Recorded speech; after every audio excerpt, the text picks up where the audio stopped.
I'm Teisha Bader with the JBS News Update for Monday, May the 4th, 2015.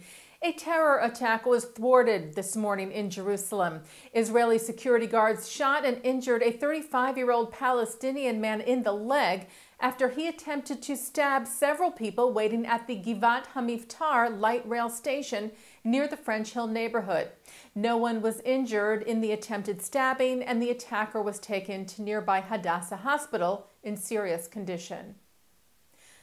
The body of Or Asraf is being transported to Israel's field hospital in Nepal today and ultimately back to Israel for burial. Asraf had been the only Israeli still unaccounted for after the devastating earthquake hit Nepal over a week ago. Rescuers, including members of Asraf's IDF unit, found the young man's body on Thursday. He is Israel's only fatality in the massive quake. Israel's Foreign Minister Avigdor Lieberman said today that he is resigning from his post and that his Beit HaYehudi Jewish Home Party would not join the Israeli Prime Minister Benjamin Netanyahu's new coalition, saying it will, quote, not be a government that serves national interests, but one that serves opportunists. Lieberman said his party would be a part of the opposition. Netanyahu, meanwhile, has until Wednesday to form a new coalition as talks continue. Last week, he signed agreements with the centrist Kulanu Party and the Orthodox United Torah Judaism Party for a total of 46 Knesset seats. He needs a minimum of 61 seats to form a government. And staying with the Prime Minister, Netanyahu met with a bipartisan delegation of 6 lawmakers from Congress in Jerusalem this morning. The group was led by Democratic Congressman from Florida, Alcee Hastings. Netanyahu praised the bipartisan group and support for Israel and said that relations between the U.S. and Israel are based on the pillars of the Democratic and Republican parties and their support for Israel. Netanyahu said even when disputes arise, they are based on the need and the mutual desire to preserve the covenant between us and Israel's security.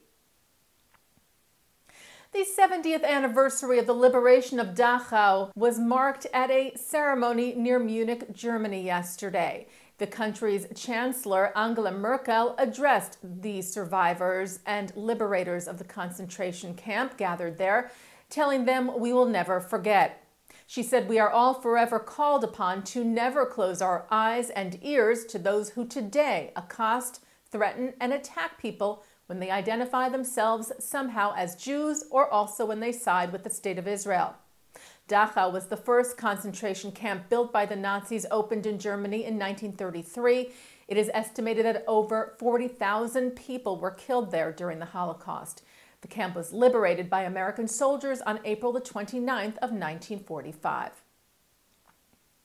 French-Israeli news site JBS News reports that 2 young French Jewish men were attacked by a group of about 40 people in Paris on Friday. The group was said to be associated with anti-Israel's Gaza firm and the BDS boycott, divestment, and sanctions campaign.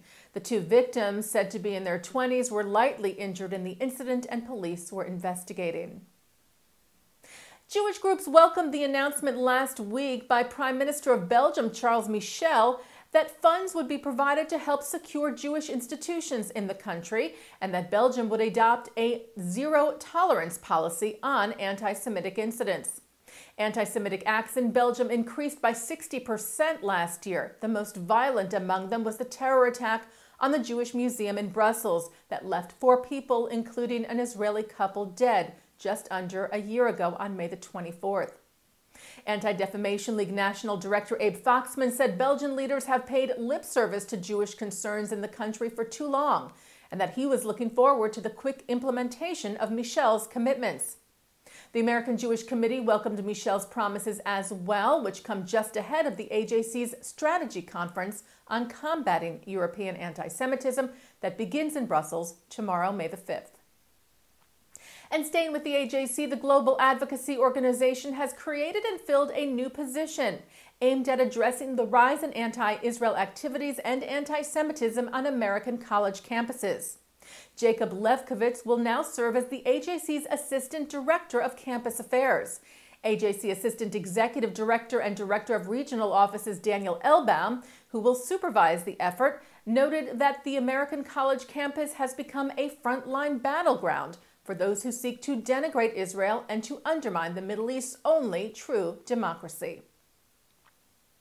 And turning now to our programming for tonight, at 8 o'clock, founding dean and rector of the Hebrew Union College Rabbinical School, Art Green, talks about the state of Judaism today. That's from the 2015 Limud Conference. At 9 o'clock, Rita Rubin Long describes her experience on the Kent State campus on May the 4th of 1970, when 4 young people were killed at an anti-Vietnam War rally. And at 10 tonight, former Chief Rabbi of Great Britain, Lord Jonathan Sacks, sits with NPR's Ira Flatow to discuss science, religion, and the search for meaning.